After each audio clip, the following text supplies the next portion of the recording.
नमस्कार। 5 राज्यों के जनादेश का है आज दिन। पश्चिम बंगाल, तमिलनाडु, केरलम, असम और पुडुचेरी में वोटों की गिनती शुरू होने में बस अब कुछ ही समय बाकी है।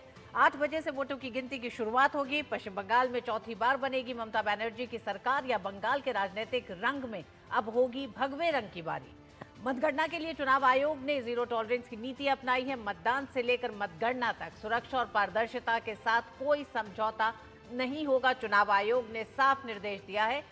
उधर ज्यादातर एग्जिट पोल में बंगाल और असम में भाजपा को आगे दिखाया गया है। साथ ही केरलम में यूडीएफ और तमिलनाडु में द्रमुक की जीत का अनुमान लगाया गया है। तो पश्चिम बंगाल की जनता की चुप्पी ने चुनाव विश्लेषकों तक को असमंजस में डाल दिया है। तो तैयार हो जाइए, डीडी न्यूज पर सबसे सटीक और विश्वसनीय रुझानों और नतीजों के लिए जुड़े रहिए हमारे साथ। मैं हूं ऋतु वर्मा, मेरे साथ है मेरे सहयोगी आरिफ। शुक्रिया ऋतु। नमस्कार दर्शकों। इसमें कोई दो राय नहीं कि सबसे विश्वसनीय और सटीक नतीजों रुझान के लिए आप डीडी न्यूज़ के साथ लगातार बने रहिए, क्योंकि सही आंकड़े अगर आपको कहीं मिलेंगे तो सिर्फ डीडी न्यूज़ पर। ये 5 राज्यों के चुनावी नतीजे महज 5 राज्यों की नई सरकार को तय नहीं करेंगे, बल्कि राष्ट्रीय राजनीति के फलक पर भी बहुत कुछ बदलने वाला है। तमाम क्षेत्रीय क्षत्रपों की राजनीति का जो राज्य की सियासत है उसमें असर होगा, साथ ही साथ राष्ट्रीय स्तर पर किस प्रकार का असर होगा ये भी बहुत कुछ देखने को मिलेगा। दिन भर डीडी न्यूज़ के माध्यम से हम तमाम अपने सहयोगी संवाददाताओं से ग्राउंड रिपोर्ट आप तक लाते रहेंगे।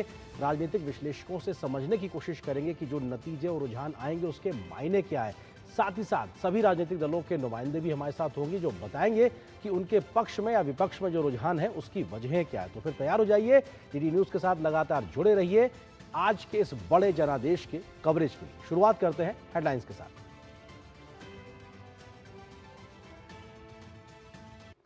5 चुनावी राज्यों में आज सुपर मंडे। बंगाल, असम, केरलम, तमिलनाडु, पुडुचेरी में सुबह 8 बजे शुरू होगी मतगणना।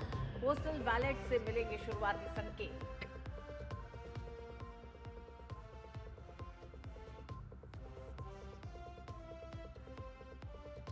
ममता, हेमंता, स्टालिन समेत पिनराई विजयन को सत्ता में वापसी का भरोसा। तो वहीं पुडुचेरी में भी एनडीए की ओर से जीत का दावा। मंदिरों में विशेष पूजा अर्चना कर रहे हैं सभी दलों के नेता।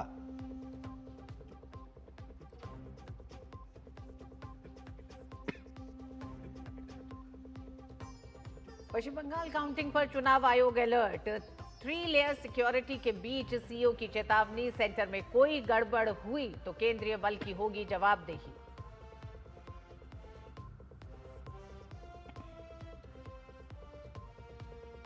एग्जिट पोल्स की भी परीक्षा आज। तमाम एजेंसियों ने बंगाल में खिलाया कमल। असम में फिर हेमंता और पुडुचेरी में एनडीए को बढ़त। केरल में सत्ता परिवर्तन और तमिलनाडु में स्टालिन की वापसी के है आसार।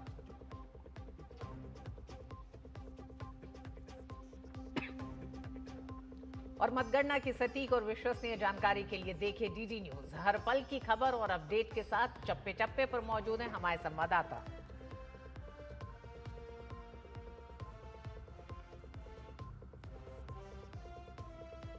तो इस वक्त की बड़ी खबर यही है कि बमुश्किल अब 55 मिनट के आसपास 1 घंटे का वक्त बचा है जब काउंटिंग सेंटर्स पर इन 5 राज्यों में मतगणना की शुरुआत होगी। 8 बजे का तयशुदा वक्त है और चुनावी राज्यों का आज सुपर मंडे है, क्योंकि आज 5 राज्यों में ऋतु नई सरकार के तरीके से स्थिति साफ होगी और 1 घंटे बाद लगभग 55 मिनट बाद 8 बजे मतगणना की शुरुआत होगी। जी हां, पोस्टल बैलेट्स के साथ इसकी शुरुआत होगी। मतगणना की शुरुआत के साथ ही 5 राज्यों में तमाम नेताओं के उम्मीदवारों की किस्मत का फैसला होगा आज।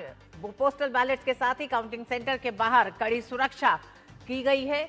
हम जानते हैं पश्चिम बंगाल में विशेष सुरक्षा के इंतजाम किए गए हैं। डीडी न्यूज पर सटीक और विश्वसनीय नतीजों के लिए आप हमारे साथ जुड़े रहिए। और सिर्फ रुझानों और नतीजों तक ही सीमित नहीं है, बल्कि मुद्दों के साथ किस तरह से हर क्षेत्र में क्या वो मुद्दे रहे, किस तरह के राजनीतिक समीकरण है, किस तरह से स्ट्राइक रेट रहा, ये तमाम बारीक जानकारियों को आप तक लेकर हम पहुंचाएंगे। बिल्कुल। और ये तस्वीरें सुरक्षा व्यवस्था को लेकर सभी राज्यों में चाक चौबंद चुनाव आयोग की व्यवस्था है।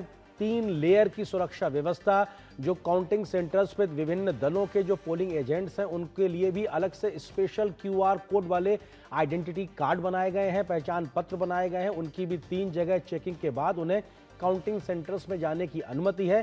सारी व्यवस्थाएं निष्पक्ष और पारदर्शी तरीके से की गई हैं और चुनाव आयोग ने तकनीक का इस्तेमाल करते हुए हर वो व्यवस्था को किया है ऋतु, जो एक निष्पक्षता के साथ में जनादेश को स्पष्टता से सामने रख सके। और 1 घंटे के बाद 8 बजे काउंटिंग की शुरुआत होगी 5 राज्यों में और शुरुआती समय में पोस्टल बैलेट, जो कि सर्विसेज के माध्यम से काम करने वाले तमाम जो लोग होते हैं वो मतपत्र के माध्यम से जो अपनी अकाउंट भेजते हैं जनादेश, उसकी गिनती शुरुआत होती है। उसके बाद में धीरे से ईवीएम की शुरुआत होगी और जब ईवीएम के नतीजे आना शुरू होंगे तो बहुत तेजी से तमाम राज्यों के जो नतीजे हैं, रुझान है, वो एक तरीके से आना शुरू हो जाएंगे। तो बड़ी खबर यही है कि चुनाव आयोग के वोटिंग को लेकर जिस प्रकार की बहुत बेहतर व्यवस्था की थी, सभी राज्यों में बम्पर वोटिंग के साथ में बड़ी संख्या में जनादेश लोगों ने दिया है, जो कि इस वक्त ईवीएम से बंद है। लेकिन अब जब काउंटिंग होगी तो वही चाक चौबंद सुरक्षा व्यवस्था के साथ, निष्पक्षता के साथ में चुनाव आयोग की जो बेहतर तैयारियां हैं उससे जनादेश बाहर निकलता नजर आएगा। तो आज 5 राज्यों का जनादेश, जिसमें बंगाल, असम, केरलम, तमिलनाडु और पुडुचेरी, आखिर किसके हाथ जाएगी यहां पर सत्ता? जी हाँ, सबसे ज्यादा चर्चा पश्चिम बंगाल की है। पश्चिम बंगाल में भी काउंटिंग पर चुनाव आयोग अलर्ट है। 3 लेयर सिक्योरिटी के बीच सीओ ने बहुत साफ चेतावनी दी है कि सेंटर में कोई गड़बड़ हुई तो केंद्रीय बल की होगी जवाबदेही। और आगे बढ़ें उससे पहले जरा उसी माहौल में चलते हैं जब चुनाव प्रचार में नेता दम्भ भर रहे थे, अपनी अपनी जीत का दावा कर रहे थे और विरोधियों को जमीन दिखाने की बातें कह रहे थे।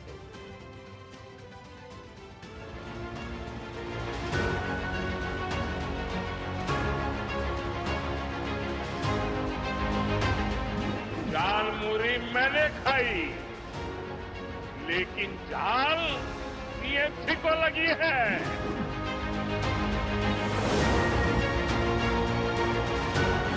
ये लोगों को पता नहीं है 4 तारीख के बाद ये लोग वापस जाएंगे, तो आप लोग तो इधर में रहेंगे। 5 तारीख के बाद पाताल से भी ढूंढकर आपको जेल की सलाखों के पीछे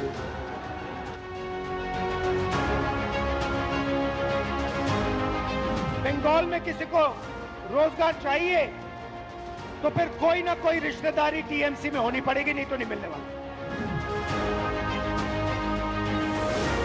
এরা বলেছিল বাংলায় নাকি ভোট কেটে এরা ক্ষমতায় আসবে, কালকে প্রথম দফার ভোট হয়ে গেছে। বিজেপির ছটপটানি দেখতে পাচ্ছেন। भारतीय जनता पार्टी का कमल खिलना तय। 4 मई को पूरे पश्चिम बंगाल में भगवा लगा। He is a terrorist, and he won't believe in equality. Modi ये कहता है कि अगर हम उनका साथ नहीं देंगे तो हमको घुसपैठिया कहला दिया जाएगा। ममता बनर्जी ये बोलती है कि अगर मुझे वोट नहीं देंगे तो फिर आप तमाम लोगों को नुकसान पहुंचेगा।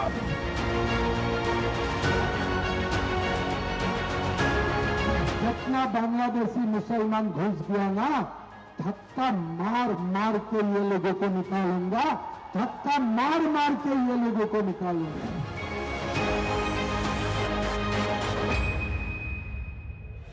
उनको जवाब पहले देने दीजिए, बाद में मैं कोई किसी को बी टीम लिए है, मैं ये टीम का कैप्टनशिप कर रहा हूँ।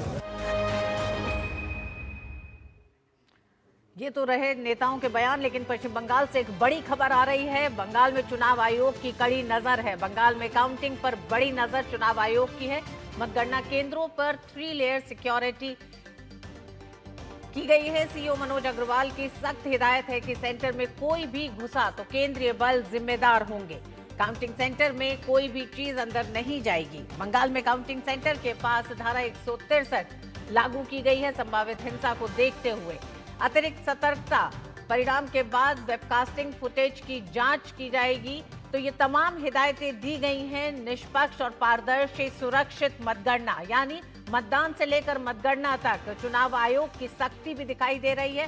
साथ ही साथ आम जनता के लिए सुरक्षा व्यवस्था जो की गई है और मतगणना को खास में ध्यान में रखकर जिस तरह से माइक्रो ऑब्जर्वर्स और ऑब्जर्वर्स को तैनात किया गया है, वो दिखाता है कि किस मजबूती के साथ चुनाव आयोग पश्चिम बंगाल में, क्योंकि पश्चिम बंगाल का एक इतिहास रहा है हिंसा का, वो मतदान के दौरान और परिणामों के बाद भी, मतगणना के बाद भी पोस्ट पोल जो हिंसा होती है, मतदान के दौरान चुनाव आयोग ने पूरी तरह से हिंसात्मक गतिविधियों पर रोक लगाई। सुरक्षा व्यवस्था इतनी पुख्ता थी कि किसी तरह की हिंसा की कोई घटना नहीं हुई। ये दशकों के बाद पश्चिम बंगाल का इस तरह का चुनाव हुआ और उसी उम्मीद के साथ चुनाव आयोग की पूरी कोशिश है कि मतगणना हिंसा मुक्त रहे।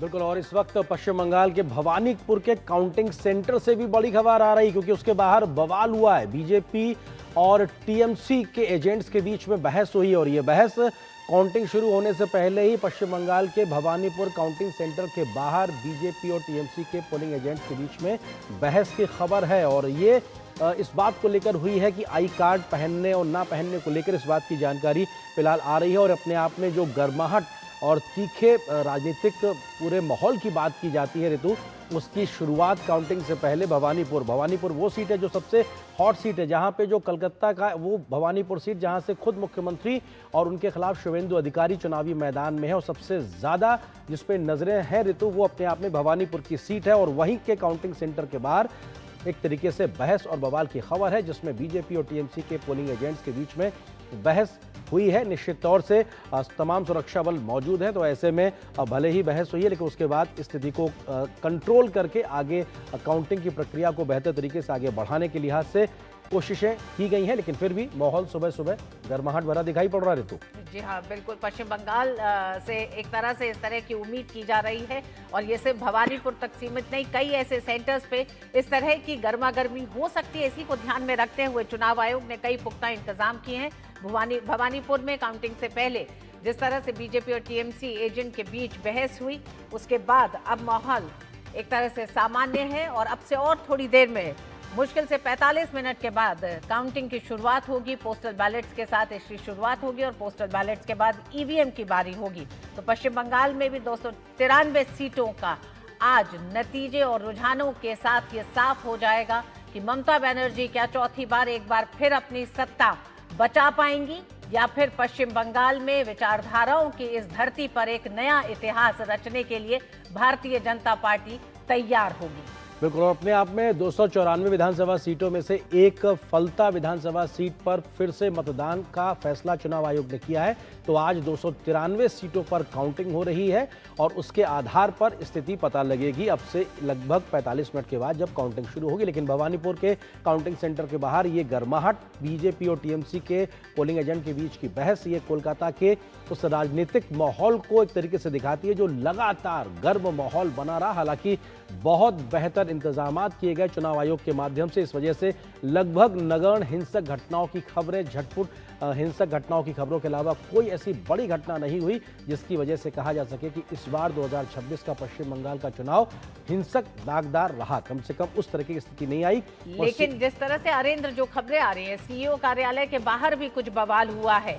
जो आशंकाएं जताई जा रही थी कि पश्चिम बंगाल में मतदान को शांतिपूर्ण एक तरह से पूरा किया गया है, लेकिन मतगणना के दिन आज सुबह से ही, या आप अपने स्क्रीन पे भी देख रहे हैं किस तरह से टीएमसी और भारतीय जनता पार्टी के जो कार्यकर्ता हैं दोनों के बीच, और दिखता ऐसे है कि मीडिया के साथ भी किसी तरह की कोई झड़प दिखती है। बिल्कुल, मीडिया की मौजूदगी है, पुलिस वाले मौजूद हैं वहां पर और निश्चित तौर से ये गर्माहट स्थिति दिखाई पड़ रही है। हमारे सहयोगी संवाददाता सौरभ दत्ता कोलकाता से हमारे बीच मौजूद है। सौरभ, ये जो भवानीपुर के बाहर बीजेपी और टीएमसी के पोलिंग एजेंट्स के बीच की जो झड़प है, ये किस वजह से ये बहस हुई है, क्या कारण था और इस समय की स्थिति क्या है? सौरभ, देखिए, भवानीपुर के दो जगह से खबर आ रही है। एक तो भवानीपुर के, ये आप जिसकी जिक्र कर रहे हैं कि टीएमसी और बीजेपी के कार्यकर्ता के बीच झड़प, और एक पुलिस के साथ भी हुआ है। कागज, पेन ये सब ले जाने के लिए वजह से चुनाव आयोग का कहना है कि भवानीपुर शुरू से गरमाया हुआ है और वहां पर काफी, आप जानते हैं कि जब 4 दिन का जो कूलिंग पीरियड था उसमें भी सखावत मेमोरियल स्कूल के बाहर टीएमसी और बीजेपी कार्यकर्ता के भीतर कहासुनी हुआ था, तो उसी का एक नजरिया है। चुनाव आयोग का कहना है कि ऐसी बड़ी कोई बात नहीं है और पुलिस का भी कहना है कि पूरी स्थिति नियंत्रण में है।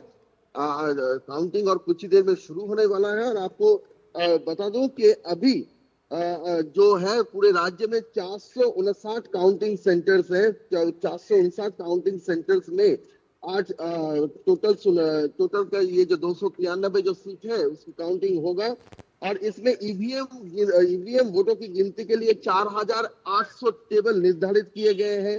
पोस्टल बैलेट के लिए अलग से 322 हॉल है, रूम है और 1627 टेबल यहाँ पे तय किया गया है। सिक्योरिटी की बात करें आप तो सुरक्षा के लिए 3 लेयर सिक्योरिटी है, मल्टी लेयर सिक्योरिटी केंद्रीय बलों की तैनाती है, सीसीटीवी की निगरानी है। और मैं जिस जगह पे खड़ा हूँ नेताजी इंडोर स्टेडियम, आप देख सकते हैं कि यहीं से की सिक्योरिटी का जोन शुरू हो रहा है। केंद्रीय बल जो है, केंद्रीय बल यहाँ पे तैनात है, केंद्रीय बल और केंद्रीय बल के साथ साथ के हर एक को यहाँ पे जाते हुए सभी के कार्ड्स चेक किए जा रहे हैं, जो पास चेक किए जा रहे हैं। आप देख सकते हैं कि यहाँ पे साफ तरीके से लिखा हुआ है कि no entry except election related vehicle, यानी चुनाव से संपर्क गाड़ी के अलावा और कोई गाड़ी इसके अंदर जा ही नहीं सकता। ये पिछले चुनाव में देखा नहीं गया है बंगाल में। पिछले चुनाव में नेताजी इंडोर स्टेडियम और भी आप मानिए 200-300 मीटर दूर है, यहाँ पर आकाशवाणी है, आकाशवाणी के ऑफिस के पास नेताजी इंदौर है, नेताजी इंदौर और खुदीराम अनुशीलन केंद्र, जहाँ पे 7 कॉन्स्टिट्यूएंसी का काउंटिंग यहाँ पे हो रहा है। और उसके जो मेन जो गेट है उसके बाहर ही सिक्योरिटी है। यहाँ पर जो पुलिस तैनात है, यहाँ से जो काउंटिंग एजेंट्स जो जा रहे हैं, जो रिटर्निंग ऑफिसर्स हैं, जो पोलिंग एजेंट्स हैं, वो देखने को जा रहे हैं। आप काउंटिंग एजेंट हैं? हमारे काउंटिंग कागज तो क्या कैसी सिक्योरिटी के चेक किए जा रहे हैं? अच्छा है हर बार जरा इधर से बिल्कुल सौरभ, काउंटिंग एजेंट्स की सुरक्षा से लेकर मतगणना को एक कड़ी सुरक्षा के बीच एक तरह से चुनाव आयोग ने तैयारी की है। साथ ही साथ भवानीपुर से हमारे साथ नीरज सिंह भी जुड़ गए हैं। नीरज, भवानीपुर में कुछ छिटपुट एक तरह से झड़प की जो खबरें आ रही हैं कि टीएमसी कार्यकर्ताओं और भारतीय जनता पार्टी कार्यकर्ताओं के बीच में बहसा-बहसी की बात हो रही है, तो किस तरह से भवानीपुर, क्योंकि हम देख रहे हैं कि मतदान के बाद से ही माहौल भवानीपुर में टीएमसी की तरफ से तमाम शक शुबा की गई, उसके बाद से वो तनाव बढ़ा हुआ था, तो चुनाव आयोग अपनी तैयारियों के साथ, सुरक्षा व्यवस्था के साथ कैसे इस पर काबू पा रहा है? देखिए, चुनाव आयोग ने तैयारियां पूरी की और आप देखें कि चुनाव आयोग के द्वारा स्पष्ट दिशा निर्देश भी दिए गए हैं कि मतगणना में किसी भी तरह की कोई त्रुटि बर्दाश्त नहीं की जाएगी और जो भी इसमें दोषी होगा उसके खिलाफ सख्त से सख्त कार्रवाई की जाएगी। भवानीपुर चूँकि हॉट सीट बनी हुई है ऋतु जी, और आप देखें कि जब से वोटिंग हुई है और तब से लेकर आज तक लगातार तनाव इस क्षेत्र में बना हुआ है। हमने बीच में देखा भी था कि शुभेंदु अधिकारी जब जिस समय वोटिंग चल रही थी उस समय भी शुभेंदु अधिकारी को एक तरीके से हुटिंग का सामना करना पड़ा था। टीएमसी के तमाम जो कार्यकर्ता हैं उन्होंने घेर लिया। उसके बाद नेताजी इंडोर स्टेडियम में रात को खुद ममता बनर्जी पहुंची थी और उस समय भी एक तरीके से ड्रामा देखने को मिला जब ममता बनर्जी वहां पर अपने समर्थकों के साथ बैठ गई। तो ये तनाव बना हुआ है और आज सुबह भी दोनों ही टीएमसी और बीजेपी के जो कार्यकर्ता हैं वो आपस में थोड़ी देर के लिए भिड़ गए थे काउंटिंग सेंटर के अंदर जाने को लेकर और ख़ासतौर से पहचान पत्र दिखाने या ना दिखाने को लेकर, लेकिन पुलिस वहां पर पहुंची और तत्काल जो स्थिति है वो कंट्रोल में कर लिया। हमारे कैमरामैन मोर मुकुट आपको दिखाएंगे कि ये बाहर का दृश्य है, भवानीपुर काउंटिंग सेंटर है और आप देखें कि यहाँ पर पुलिस प्रॉपर यहाँ पर मौजूद है। इसके अलावा पैरामिलिट्री फोर्स के जो जवान हैं वो मौजूद हैं। हर एक व्यक्ति जिसके पास मतगणना को लेकर आई कार्ड है उसको चेक करने के बाद ही उसको अंदर जाने दिया जा रहा है। किसी तरह के वाहन की एंट्री नहीं है। सीसीटीवी कैमरे से लैस है पूरा जो मतदान सेंटर है। इसके अलावा त्रिस्तरीय जो सुरक्षा व्यवस्था है।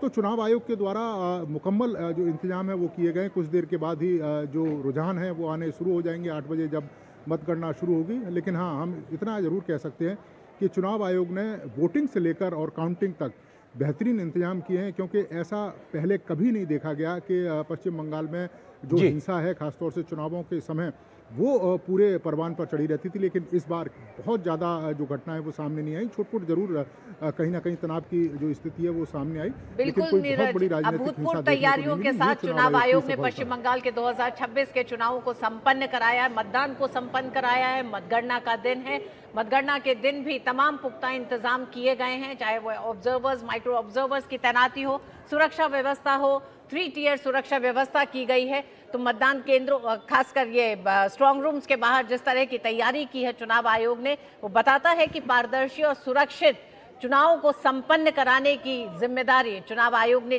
जो ली है उसे पूरा कर रहा है चुनाव आयोग। और यहाँ पर एक छोटे से ब्रेक के लिए रुकते हैं, बहुत जल्द वापस आते हैं। आप बने रहिए डीडी न्यूज के साथ, क्योंकि आज काउंटिंग के दिन लगातार डीडी न्यूज पर सबसे पहले सटीक, विश्वसनीय रुझान और नतीजे आपको मिलते रहेंगे। छोटे से ब्रेक के बाद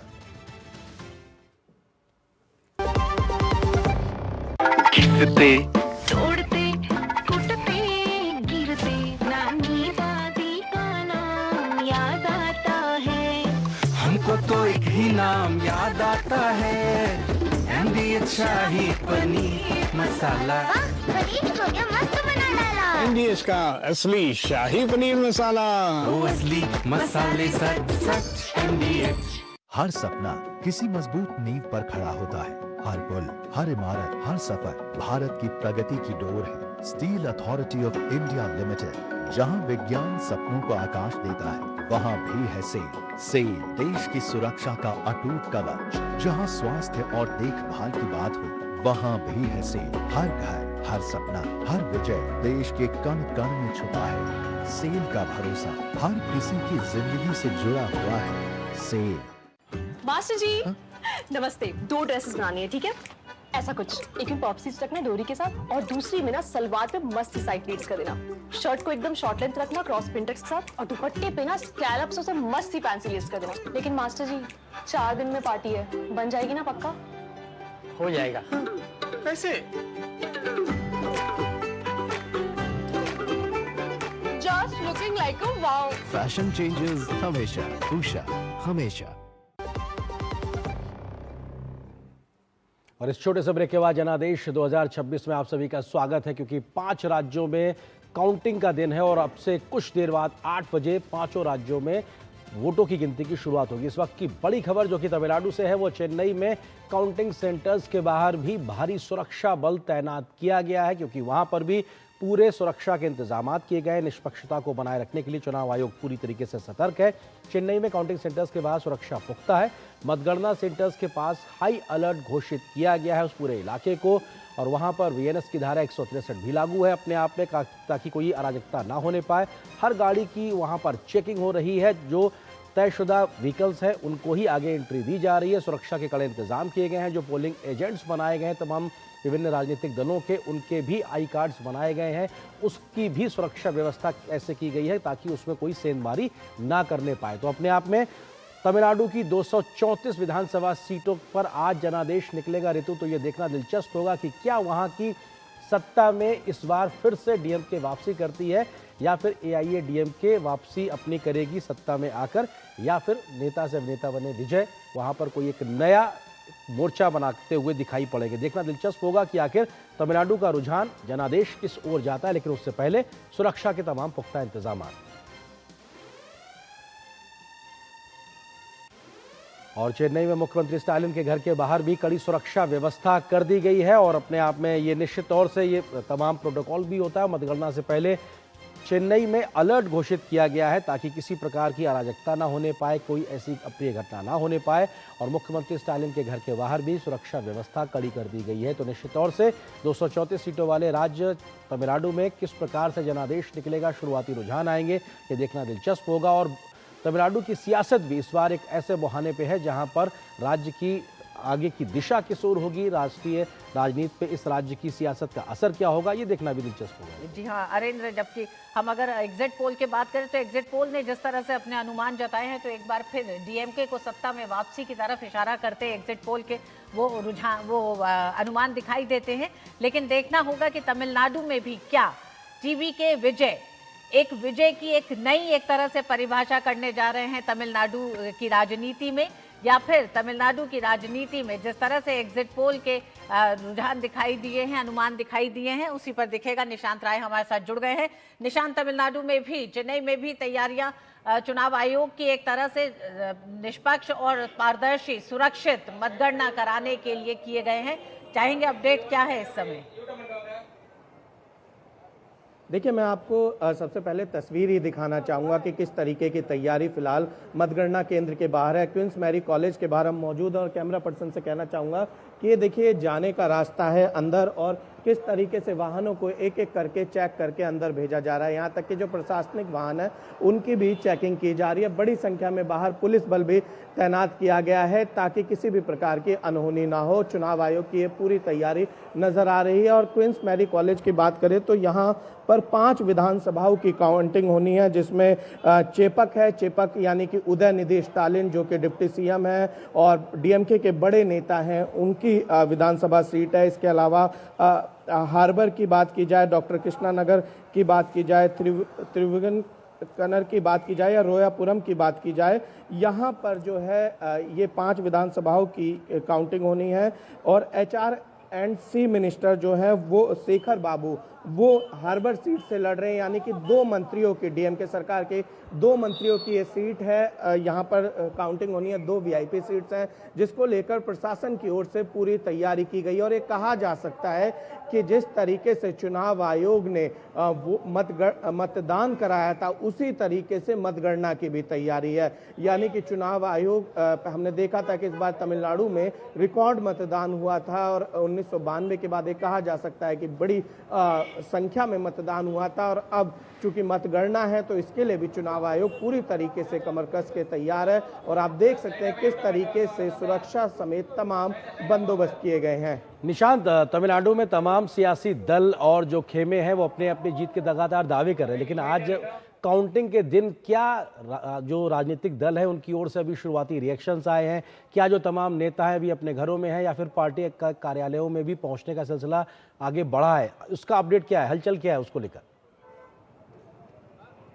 देखिए, अभी अगर बात की जाए तो तमाम काउंटिंग सेंटर्स पर एजेंट का पहुंचने का सिलसिला जारी हुआ है। जो बड़े नेता हैं फिलहाल घरों में हैं और इंतज़ार कर रहे हैं समय का। 9 से 10 बजे के बाद उनकी मूवमेंट शुरू होगी और प्रेस कॉन्फ्रेंसेस के मैसेज आने शुरू हो जाएंगे। लेकिन 10 बजे के बाद बड़े नेताओं में हमें हलचल देखने को मिलेगी। लेकिन इस बार का तमिलनाडु के चूंकि नतीजे भी बहुत ही ज़्यादा दिलचस्प हैं, जिस तरीके से हमने देखा कि तमाम जो एग्जिट पोल आए हैं और टीवीके की जो भूमिका है उसको लेकर अगर बात करें, 2 बड़े गठबंधन, डीएमके गठबंधन, AIDMK गठबंधन, दोनों की नज़र है। और एक्टर विजय क्या कमाल कर पाते हैं इस पर सबकी नज़र है, क्योंकि तमिलनाडु में अगर बात करें तो अम्मा के अलावा कोई भी 2 बार सरकार बनाने में सफल नहीं रहा है। और ऐसे में डीएमके एग्जिट पोल डीएमके को, क्योंकि एंटी इनकम्बेंसी का बड़ा चंक जो है वो विजय ने काटा है, तो अगर डीएमके दोबारा सरकार बनाएगी तो एक तरीके का एक चमत्कार होगा। देखने वाली बात ये होगी। और एक बार जब काउंटिंग शुरू होगी उसके बाद ये कह पाना आसान होगा कि आखिर कौन जीत रहा है। लेकिन फिलहाल तमिलनाडु की सियासत में सभी राजनीतिक दलों की धड़कनें जरूर बढ़ी हुई हैं, क्योंकि जिस तरीके से एग्जिट पोल आए हैं सबको सोचने पर जरूर मजबूर कर दिया है कि तमिलनाडु में आखिर सरकार किसकी बनेगी। बिल्कुल निशांत, तमिलनाडु के भी नतीजे बेहद दिलचस्प होने जा रहे हैं। रुझान अब से और 8 बजे मतगणना शुरू होगी, उसी के साथ आने शुरू होंगे। अभी तक के लिए बहुत बहुत धन्यवाद। आइए रुक करेंगे केरल का। केरलम से भी जो खबरें आ रही हैं, काउंटिंग से पहले भीड़ है, पुलिस का चारों तरफ पहरा है। केरलम में भी काउंटिंग की पूरी तैयारी की गई है। केरलम, अगर हम बात करें सियासी परिदृश्य का, तो LDF और UDF की सत्ता रहती है, लेकिन एक लंबे समय तक 10 साल तक LDF सत्ता में रही है।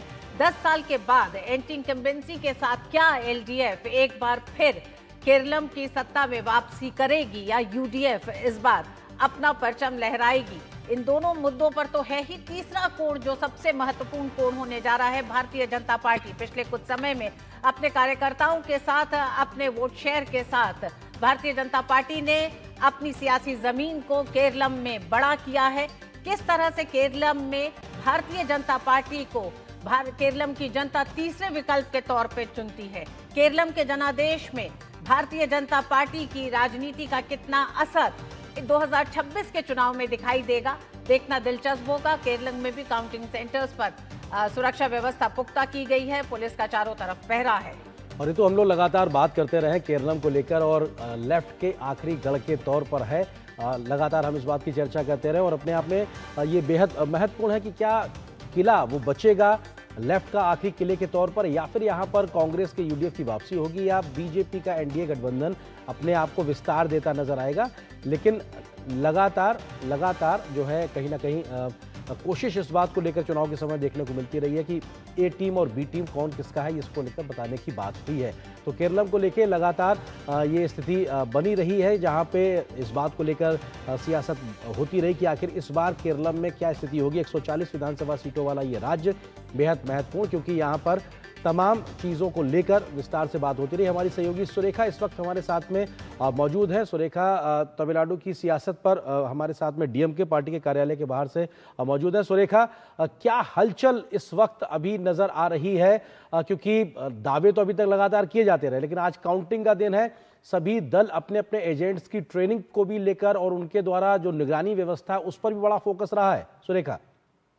जी हाँ, और सबसे पहले तो शुभोदय। और जिस तरीके से हम बात उदय करते हैं, तो यहाँ पर शुरुआत जो हमें दिखी डीएमके के दफ्तर के बाहर, वो फिल्टर कॉफी के साथ थी। और उसके बाद जो हमने देखा कि करुणानिधि के जो यहाँ पर हमने स्टैचू है वहां पर फूल वगैरह लगाए गए। तो एक तरीके से तैयारी जो है डीएमके के दफ्तर के बाहर देखी जा सकती है। और साथ ही में यहाँ पर एक जो स्क्रीन लगी हुई है, ये भी आप देख सकते हैं, जहाँ पर 4 घंटे 26 मिनट की जो बात बताई जा रही है, ये कहीं ना कहीं बताने की कोशिश की जा रही है कि इसके बाद जो विजय ढंका है उसके ऐलान जो है वो किया जाएगा। ये कहीं ना कहीं बता रहा है कि डीएमके पूरी तरीके से आश्वस्त है कि जीत उनकी होने वाली है। लेकिन एक चीज है जिसके बारे में ध्यान रखने की जरूरत है कि पिछले चुनाव में जो वोटिंग परसेंटेज जो हुआ, उसके साथ ही में कितना जो वोटिंग परसेंटेज हुआ जिसमें डीएमके और एआईएडीएमके के जीत के बीच का जो फासला था वो महज जो है बहुत ही कम था, यानी कि 4.41% ये फासला था।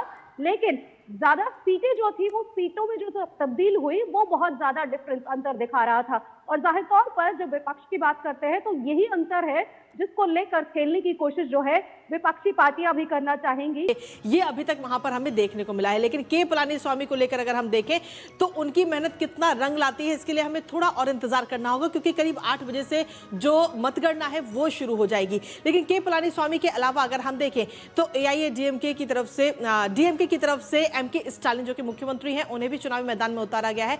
तो क्या उनका जो कामकाज रहा, जो उनका कार्यकाल रहा, उस पर वहां की जनता कितना भरोसा जताती है? क्योंकि कई सारी सीधे तौर पर हम देखें तो योजनाएं हैं, कई सारी नीतियां हैं, वो लाई गई जनता के लिए, लेकिन क्या जनता उन नीतियों से खुश है, ये देखने वाली बात होगी।